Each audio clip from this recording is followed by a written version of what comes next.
أيها المسلمون، إن من أعظم المصائب وقع وأشدها خطبا فقد العلماء العاملين وحملة الشرع البصيرين، فإن فقدهم ظلمة في الإسلام لا تسد.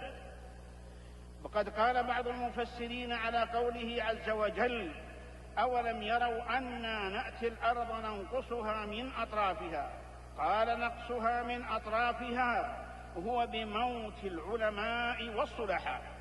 وقد أصيبت أمة الإسلام اليوم بوفاة عالم الأمة وإمام أهل السنة والجماعة في هذا العصر، علامة زمانه وفقيه أوانه، الداعية إلى الله تعالى على علم وبصيرة، المجاهد في سبيل الحق والهدى، سماحة العلامة الجليل الشيخ عبد العزيز بن باز، فإن فقده مصاب أليم وحادث جليل على أمة الإسلام، تغمده الله بواسع رحمته وأسكنه فسيح جنته وبوأه منازل الأبرار مع النبيين والصديقين والشهداء والصالحين، وحسن أولئك رفيقا. وجزاه الله عما قدم للإسلام والمسلمين خير الجزاء، وعوض الله المسلمين بفقده خيرا.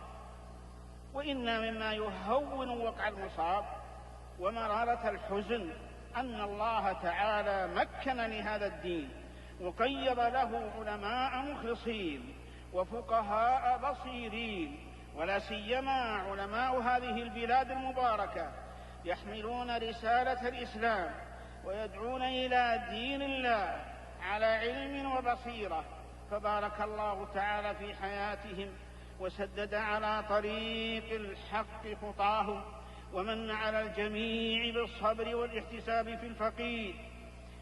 وإن مما يسلي المرء عند المصيبة ما روي عنه صلى الله عليه وسلم أنه قال: إذا أصاب أحدكم مصيبة فليذكر مصيبته بي فإنها من أعظم المصائب.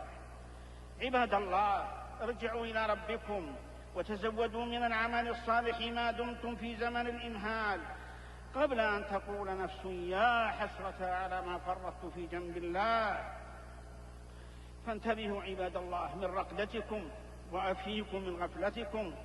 وروي عن علي رضي الله عنه أنه قال: خطب النبي صلى الله عليه وسلم فقال: يا أيها الناس، كأن الموت على غيرنا كتب، وكأن الحق على غيرنا وجب، وكأن الذي نشيع من الأموات سفر عما قليل إلينا راجعون، نبوئهم أجداثهم ونأكل تراثهم، كأننا مخلدون قد نسينا كل واعظة وأمنا كل جائحة. أعوذ بالله من الشيطان الرجيم.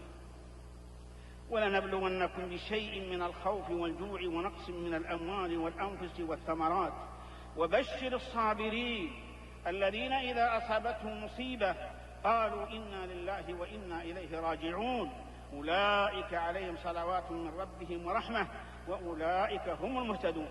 نفعني الله وإياكم بالقرآن العظيم وبهدي سيد المرسلين. أقول قولي هذا وأستغفر الله لي ولكم ولسائر المسلمين من كل ذنب فاستغفروه إنه هو الغفور الرحيم.